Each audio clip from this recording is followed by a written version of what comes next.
Yanvarın 22-sində Azərbaycan Milli Elmlər Akademiyasının elm nəşriyyatının 100 illik yubileyinə həsr olmuş tədbir keçirdi.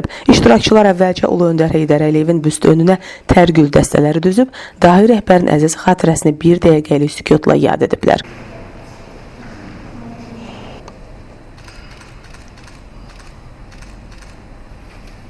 Sonra qonaqlar müxtəlif illərdə müəssisədə işğuzu görən nəşrlərdən ibarət sərgi ilə tanış olublar.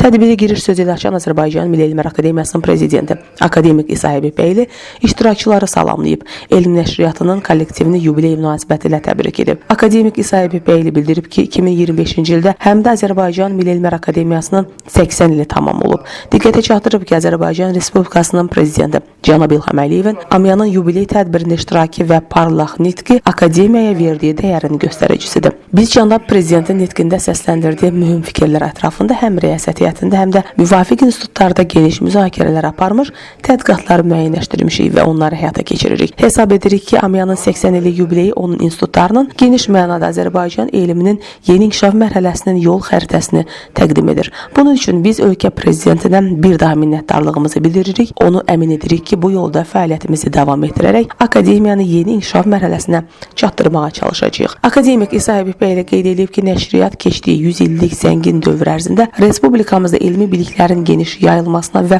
kitab mədəniyyətinin inkişafına mühüm töhfələr verib. Bugün də fəaliyyətini uğurla davam etdirir. Nəşriyyat işinin daha da səmərəli olması üçün mühüm işlər görülüb. Bu məqsədlə müəssisənin maddi-texniki bazası gücləndirilib. Akademik İsa Həbibbəyli nəşriyyatın direktoru, filologiya üzrə fəlsəfə doktoru Səbuhi Qəhrəmanovun da bütün işlərdə əməyini yüksək qiymətləndirib vurğulayıb ki, 2 cildlik biblioqrafiyaya salınmış 7000-dən çox kitab müəssisəsinin 100 il ərzindəki fəaliyyətinə bir daha nəzər salır. Sonra nəşriyyatın direktoru, filologiya üzrə fəlsəfə doktoru Səbuhi Qəhrəmanov Amiyanın elm nəşriyyatının inkişaf yolu və qarşıda duran vəzifələr adlı məruzə ilə çıxış edib. Bildirib ki, Amiyanın sələfi olan Azərbaycanı Tədqiq və Tətəbbü Cəmiyyəti təsis edilərkən əsas hədəflərdən biri tədqiqat nəticələrinin sistemli şəkildə nəşri, elmi jurnalların təsis edilməsi olub. Amiya Riyaset Heyəti aparatının elm və təhsil şöbəsinin müdürü, filologiya elmləri doktoru Sərxan Xavər çıxış edərək nəşriyyatın əməkdaşlarını yubiley münasibəti ilə təbrik edib. Alim vurğulayıb ki, müəssisə fəaliyyət göstərdiyi müddət ərzində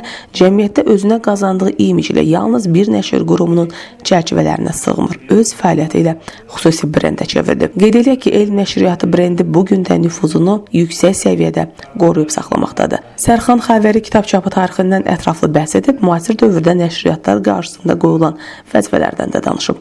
Daha sonra çıxış edənlər elm nəşriyyatının fəaliyyəti əldə etdiyi uğurları yüksək qiymətləndirib, kollektivi yubiley münasibəti ilə təbrik edib, fəaliyyətlərində uğurlar diləyiblər. Tədbirdə akademik İsa Həbibbəyli elm nəşriyyatının direktoru Səbuhi Qəhrəmanova akademiyada uzun müddətli və səmərəli fəaliyyətinə görə Azərbaycan Milli Elmlər Akademiyasının 80 illiyi döyüş nişanını təqdim edib. Daha sonra elm nəşriyyatının bir qrup əməkdaşı 100 illik yubiley münasibəti ilə müəssisənin elm və ictimai həyatında səmərəli fəaliyyətlərinə görə Amiya Riyaset Heyətinin təşəkkürnaməsi və Amiya Azad Həmkarlar İttifaqının fəxri fərmanı ilə təltif ediliblər. Leyli Namiq qızı, Ziya Xudiyev, Fərid Əşimov, Elm TV.